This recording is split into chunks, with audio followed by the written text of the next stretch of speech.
Apa tu e-kasih dan cara daftar e-kasih untuk mereka yang amat memerlukan?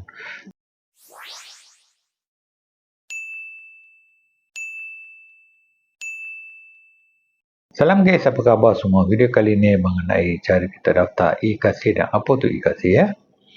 Kasih atau lebih dikenali sebagai e-kasih ialah satu penggalan data nasional yang diwujudkan oleh Kerajaan Malaysia untuk mengenal pasti isi rumah miskin dan miskin tegar. Maksudnya miskin bukan gaji 2,500 lebih tapi nak e-kasih ya. Sistem ini digunakan oleh pelbagai agensi kerajaan yang menyalurkan bantuan seperti bantuan tunai, bantuan makanan, bantuan pendidikan, perumahan dan juga program peningkatan pendapatan. Ringkasnya, e-kasih bukan bantuan tunai tetapi pintu masuk utama untuk melayakkan seseorang menerima pelbagai bantuan kerajaan. E-kasih disasarkan kepada individu atau keluarga yang pendapatan rendah, tiada pekerjaan tetap, warga mas, ibu tunggal, orang kurang upaya atau mereka yang terkesan akibat kos sara hidup yang tinggi. Memang mereka tak mampulah. Jika pendapatan isi rumah berada di bawah paras garis kemiskinan, anda sangat digalakkan untuk mendaftar e-kasih. Pendaftaran e-kasih tidak dibuat secara online. Ia perlu melalui saluran berikut.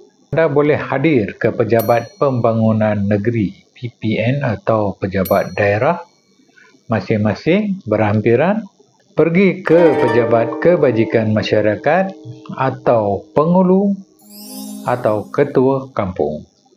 Masa anda nak pergi, bawalah dokumen asas seperti MyKad, maklumat ahli keluarga, bukti pendapatan jika ada, dan alamat tempat tinggal. Kalau tak ada bukti pendapatan, dapatkan satu surat sokongan daripada ketua kampung. Mudah sajalah.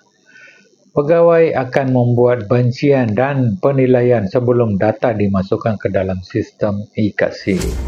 Jika layak, nama anda akan digunakan sebagai rujukan untuk pelbagai bantuan seperti STR, SARA, MyKasih dan juga bantuan-bantuan yang lain. Kesimpulannya, daftar e-kasih adalah langkah penting bagi mereka yang benar-benar memerlukan bantuan. Jangan hanya duduk dekat rumah. Jangan malu ataupun takut kerana sistem ini diwujudkan untuk membantu rakyat yang memerlukan sokongan.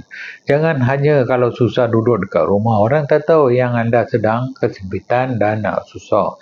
Anda haruslah berusaha, anda haruslah pergi ke pejabat-pejabat berkenaan dan dapatkan bantuan. Paling senang dapatkan bantuan ni, e-kasih ni, mohon daripada ketua kampung masing-masing. Paling senanglah sebab ketua kampung dekat sana dia tahu situasi anda.